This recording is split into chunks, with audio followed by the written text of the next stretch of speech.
भारत सरकार ने 26 अप्रैल को एक न्यू प्रोजेक्ट के बारे में बताया है जिसका नाम है great Nicobar project strategic and balance approach. इसके बारे में देखते हैं डीप में। इस प्रोजेक्ट का पर्पस निकोबार आइलैंड जो कि इंडिया का एक आइलैंड है, इंडिया का जो अंडमान निकोबार द्वीप समूह है इसके रीजन में साउथ में एक आइलैंड है जिसका नाम है निकोबार, तो इसी को डेवलप करने की बात भारत सरकार द्वारा की गई है। तो इसमें देखते हैं कि सबसे पहले क्या है। इस प्रोजेक्ट की लागत करीब 81,000 करोड़ है और इसके जो मेन प्रोजेक्ट है वो 4 मेगा प्रोजेक्ट है। इसमें फर्स्ट है, इसमें जो है ट्रांसशिपमेंट हार्बर की बात की गई है जो लगभग 8 किलोमीटर स्क्वायर में बनेगा। यहाँ पे क्या होगा, इंटरनेशनल जितने भी शिप होंगे वो डॉक करेंगे और रिफिल होकर यहाँ से चले जाएंगे, जिससे कि इंडिया को क्या होगा, इकोनॉमिकली बेनिफिट होगा। दूसरी इसमें जो बात की गई है वो एयर स्ट्रिप की बात की गई है। यहाँ पे एक एयर स्ट्रिप बनाई जाएगी जिसका डिफेंस एंड सिविल एविएशन दोनों पर्पज से उसका यूज होगा। तीसरी जिसमें बात की गई है वहाँ पे residential and commercial logistic and defence infrastructure बनाने की बात की गई है, जिससे क्या होगा, यहाँ पे डिफेंस का जो भी सामान होगा उसको यहाँ पे रखा जाएगा डिफेंस पर्पस के लिए, और कमर्शियल और लॉजिस्टिक और एक इंटीग्रेटेड टाउनशिप यहाँ पे डेवलप की जाएगी। और फोर्थ इसमें जो बात की गई है वो जो भी एरिया डेवलप होगा उसके लिए गैस एंड सोलर जी पावर्ड एनर्जी प्लांट बनाए जाएंगे ताकि वहां से एनर्जी सप्लाई को पूरा किया जा सके। अब इस देखते हैं कि इस प्रोजेक्ट में और क्या क्या है। पहले इंटरनेशनल कंटेनर ट्रांसशिपमेंट टर्मिनल होगा वो ईस्ट वेस्ट शिपिंग के पास होगा और जो डिपेंडेंसी है वो फॉरेन पोर्ट्स की कोलंबो सिंगापुर को कम करेगा। एम इसका क्या आएगा, नेशनल सिक्योरिटी, स्ट्रेटेजिक प्रेजेंस और इकोनॉमिक स्ट्रेंथिंग। दूसरा है ग्रीनफील्ड इंटरनेशनल एयरपोर्ट बनेगा। इसका एम क्या होगा, connect to tourist Indian and international, increase connectivity, open island to tourism और proximity to the global hotspot. और इसकी पैसेंजर ग्रोथ लगभग 1 मिलियन से 10 मिलियन तक करने की बात की गई है। तीसरा इसमें होगा इंटीग्रेटेड एक टाउनशिप बनेगा जो कि कमर्शियल, डिफेंस और इंफ्रास्ट्रक्चर पर्पज से बनेगा। और फोर्थ इसमें एक रहेगा पावर प्लांट रहेगा जो कि किससे, गैस और सोलर से पावर्ड होगा और ये रिड्यूस डीजल डिपेंडेंसी को कम करेगा। इस प्रोजेक्ट का लगभग 3 फेज में कंप्लीट किया जाएगा। इस प्रोजेक्ट को देखा जाए लगभग 166 स्क्वायर किलोमीटर इसका एरिया है और ये 3 फेज में कंप्लीट होगा। पहला जो फेज रहेगा वो 72 स्क्वायर किलोमीटर का रहेगा जो 2025 से लेके 2035 तक कंप्लीट किया जाएगा। दूसरा जो फेज रहेगा वो 2036 से लेकर 2041 तक कंप्लीट किया जाएगा जो 45 स्क्वायर किलोमीटर का रहेगा। तो तीसरा जो फेज रहेगा वो 42 से 47 तक कंप्लीट किया जाएगा जो कि लगभग 48 स्क्वायर किलोमीटर में रहेगा। पहला इसमें जो पहला प्रोजेक्ट है उसमें क्या रहेगा, initial port airport development, early town development. इसमें क्या बन जाएंगे, इतने पोर्ट है एयरपोर्ट बनाए जाएंगे। तो दूसरे में रहेगा इंडस्ट्रियल क्लस्टर एक्सपांशन होगा, एडिशनल जो भी इंफ्रास्ट्रक्चर होगा वो बनाएगा और जो लॉजिस्टिक को एनहेंस करेगा। और जो थर्ड फेज रहेगा उसमें tourism, hospitality development, technological park और प्रोजेक्ट कंप्लीटेशन उसमें हो जाएगा। अब इसका स्ट्रेटेजिक और इकोनॉमिक सिग्निफिकेंस क्या है, इंडियन ओशन हब में इंडिया की प्रेजेंस को बढ़ाएगा। दूसरा ecological management and EIA compliance. तीसरा ट्राइबल वेलफेयर के लिए काम करेगा, इंटीग्रेटेड ट्राइबल वेलफेयर मेजर्स लेंगे और लॉन्ग टर्म रीजनल बेनिफिट्स होंगे जैसे कि sustainable infrastructure and economical growth. Comprehensive environment management of the great Nicobar island project. इसमें क्या रहेगा कि जो भी इससे रिसर्च से रिलेटेड होगा वो इंस्टीट्यूशन यहाँ पे डेवलप किए जाएंगे और ओवर रीचिंग कमेटी, एक कमेटी बनाई जाएगी चीफ सेक्रेटरी लेवल पे जो कि अंडमान निकोबार एडमिनिस्ट्रेशन की होगी। वो देखेगी कि यहाँ पे committee to oversees pollution related matters, जो भी मैटर पॉल्यूशन रिलेटेड होंगे, committee to oversees biodiversity related matter, जो भी बायोडाइवर्सिटी से रिलेटेड मैटर्स होंगे, और committee to oversees welfare and issue related to Shompen and Nicobar tribes. जो भी ट्राइब के इशू होंगे उनके लिए अलग अलग कमेटी बनाई जाएगी जिससे कि जो भी उनके कंसर्न है उनको दूर किया जा सके।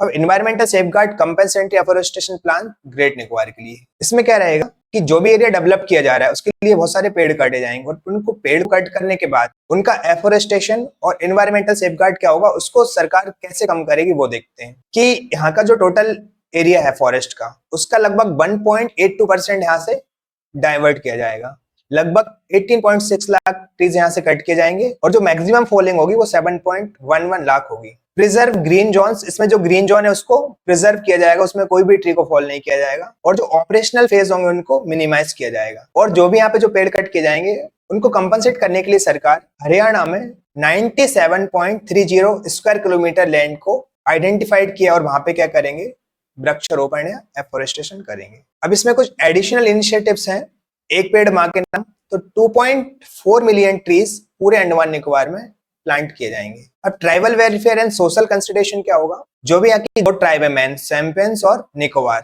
Community profile and coexistence. Great Nicobar project carefully design to ensure displacement, मतलब जो भी यहाँ पे जो ट्राइब रहती हैं उनको पहले उन्होंने नोटिफाई किया कि ट्राइब कहाँ पे रहती है और उन ट्राइब को कोई भी परेशानी ना हो, मतलब उनका डिस्प्लेसमेंट ना हो, इस हिसाब से इस प्रोजेक्ट को डिजाइन किया गया है।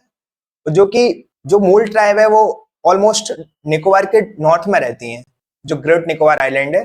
तो इस प्रोजेक्ट को साउथ में बनाने के लिए उन्होंने डिजाइन किया गया ताकि जो ट्राइब रहती है उनको परेशानी ना हो। गवर्नेंस एंड सेफगार्ड्स, जो सैम्पेन पॉलिसी है और जावरा पॉलिसी 2004, इनको ध्यान में रखते हुए सारे प्रोजेक्ट को डिजाइन किया गया है और ministry of tribe, directorate of tribal welfare ETC से इसका क्लियरेंस लिया गया है। अब सरकार का ऐसा कहना है कि जो प्रपोज प्रोजेक्ट एरिया है वो 166.10 स्क्वायर किलोमीटर है, जिसमें से यहाँ का देखा जाए तो total tribal reserve 751 square kilometre है। तो सरकार इसके लिए डिनोटिफाइड कितना कर रही है, 73, और 11.03 square kilometre settled revenue land already है यहाँ पे। तो इसमें ओवरलैप कितना करेगा, 8.10 स्क्वायर किलोमीटर। बेसिकली देखा जाए तो सरकार ये कहना चाह रही है कि हम यहाँ से जो डिनोटिफाई कर रहा है प्रोजेक्ट के लिए वो 73 किलोमीटर है, और दूसरी जगह अंडमान निकोबार में नोटिफाई कर रहे हैं वो है 76।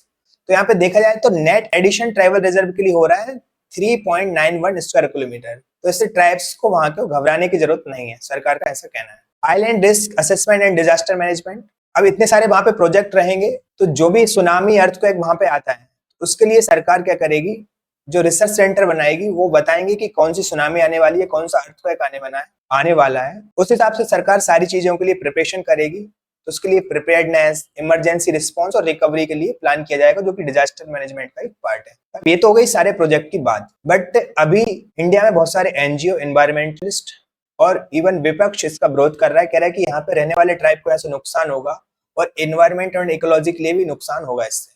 तो उनका क्या पॉइंट ऑफ व्यू है वो देखते हैं। कांग्रेस के एक MP हैं और पार्लियामेंट है जयराम रमेश, उन्होंने कुछ पॉइंट बताएं जो कि उनको कंसर्न है उसको लेके, तो वो देखते हैं अपन। पहला जो पॉइंट बताया वो इकोलॉजिकल कंसर्न है, जिसमें बताया कि यूनिक बायोडायवर्सिटी, यहाँ पे लगभग 50 न्यू स्पीसीज रहती हैं, वो लुप्त हो जाएंगी।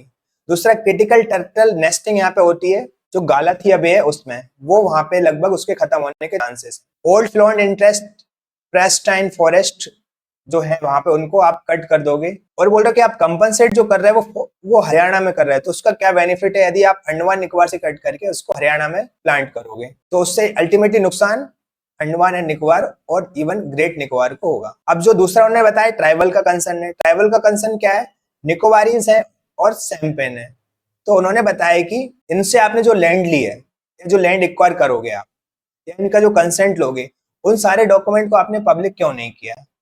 यदि पब्लिक करते तो सब लोग देखते तो उनको कॉन्फिडेंस आता और उनको ऐसा लगता है कि उनकी मर्जी से ये हो रहा है, जो कि particularly one level tribal groups है उनकी मर्जी से। तो दूसरा पॉइंट ये है कि उन्होंने आपने कंसेंट लिया है तो उसको पब्लिक कीजिए। तीसरा है फाइनेंशियल एंड फिजिकल फिजिबिलिटी। उन्होंने बताया कि 10 मिलियन पैसेंजर इस पर आएंगे एयरपोर्ट पर, तो अनरियलिस्टिकली हाई ट्रैफिक प्रोजेक्शन होगा, जिससे क्या होगा कि यहाँ पे इकोलॉजिकल इम्बैलेंस हो सकता है और ड्रिंकिंग वाटर का क्राइसिस आ सकता है, क्योंकि यहाँ पे इतना ड्रिंकिंग वाटर अभी नहीं है, क्योंकि यहाँ की लगभग पॉपुलेशन ही ऑलमोस्ट 1500 के समथिंग है, जो कि यहाँ की मूल ट्राइब है उसकी। तो दूसरा उन्होंने ड्रिंकिंग वाटर का कंसर्न बताया, और तीसरा है फाइनेंशियल फिजिबिलिटी, जो कि फ्लैग की है गवर्नमेंट कमेटी ने। चौथा उन्होंने बताया ट्रांसपेरेंसी कंसर्न। ट्रांसपेरेंसी कंसर्न को लेकर उन्होंने बताया कि RTI आपने डिनाई कर दी है, नेशनल सिक्योरिटी के लिए आपने सारी रिपोर्ट्स को क्या कॉन्फिडेंशियल रखा है, विदाउट पोर्टल कोस्टेड रिपोर्ट इसका भी आपने बताया नहीं है, सारी जो पब्लिक इन्फॉर्मेशन उसको डिनाई कर दिया है, एक्सपर्ट है वो साइलेंस है, उस पर